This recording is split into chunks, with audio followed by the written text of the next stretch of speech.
What are we doing here? And where are we gonna go? It's like we just woke up one morning and then it's welcome to the show. Don't ask any questions, just go with the flow. Make as much money as you can and try your best not to get broke. Copy everything you see on the TV, from the hairstyles to the clothes, and don't think too often, just do exactly as you're told. And if you ever get confused, then just turn towards the alcohol. You'll still hear your thoughts, then just turn up the radio as you learn to live a lifestyle of drugs, sex, and rock and roll. But in all honesty, I just need to know, is there more to the cycle than growing and getting old? Living and dying just to leave behind a happy home and a whole lot of property that somebody else is going to own. I just really need to know before the casket's closed, 'cause I'm not willing to gamble with my soul, nor am I ready to take any chances. These are just simple life questions and I'm just searching for some answers. Like, what are we doing here? And what is our purpose?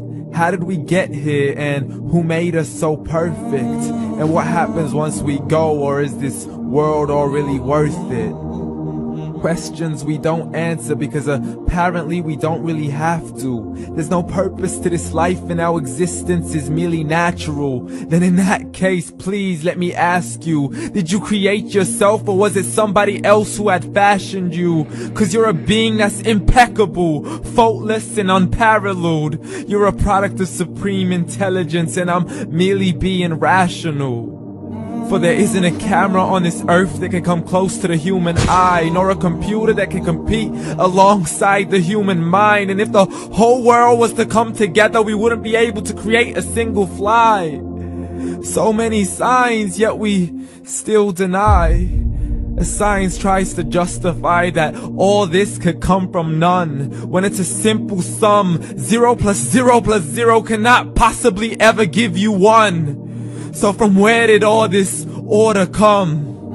For everything has its origins, a maker, a creator of its own. I mean, the only reason you're watching this video is because somebody had to press upload. So we can believe in the Big Bang, but I'd rather believe in He who caused it to explode. Allah, the creator of everything along with every single soul. The ever-living, the master, the only one who is in control. Unlike his creation, beyond our imagination. And no, he's not a man, nor does he have any partners in association. He's on his own. And no, he did not ever leave us alone. Just like every manufacturer, he left us with an instruction manual.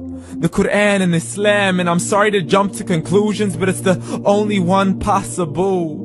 The only definition of God is the one and only supreme being. It's logical. A book with 0 contradictions, with miracles that are both scientific and historical, all revealed over 1400 years ago. Like the detailed description of the human embryo. The descriptions of the human embryo in the Quran cannot be based on scientific knowledge in the 7th century. To the mountains as pegs holding firm the earth below, and the 2 seas that don't mix in a complete separate flow. To the planets in orbit, alternating night and day as they stay in flow. The expansion of the universe and the creation of everything from H2O.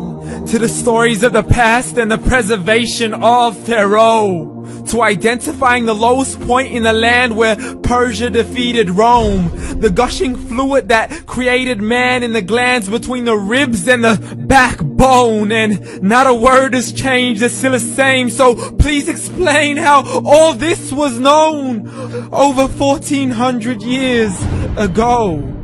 To a man who couldn't read or write, as he would recite whatever the angels spoke. And if you still don't believe, please try to come up with something that's even close. But you can't, so we took God as a mockery and his messengers as a joke. Muhammad could not read or write. How's somebody who can't read or write gonna start a religion? Dismissed his scriptures as legends and tales of the ancient folk, as we live life according to our whims, desires, and hopes. saying this life is the only home we will ever know. We will live then die, then simply turn to bones. YOLO! Correction, after the grass dies, the rain arrives and it regrows, and Allah promises to do the same thing to your very soul and bring you back from your very fingertips to your toes, as the all-seeing supreme being watches us so close, and we are surely being tested in our wealth, our health, and our self, and everything that we've been blessed with. So believe, for we will surely be resurrected and be brought back to our Lord and account for every single deed, as He hands us our books and orders us to read. From the bad to the good and everything in between. You yourself are sufficient for your own accountability, so don't be mad at me. You are the one who thought He wouldn't come back to me. I gave you a whole life long to search after me, but you were busy in all that which was temporary. So read, and glad tidings to all those who believed. And if you disbelieve, read. And don't let that day be the first day you find out what your life really means. Read.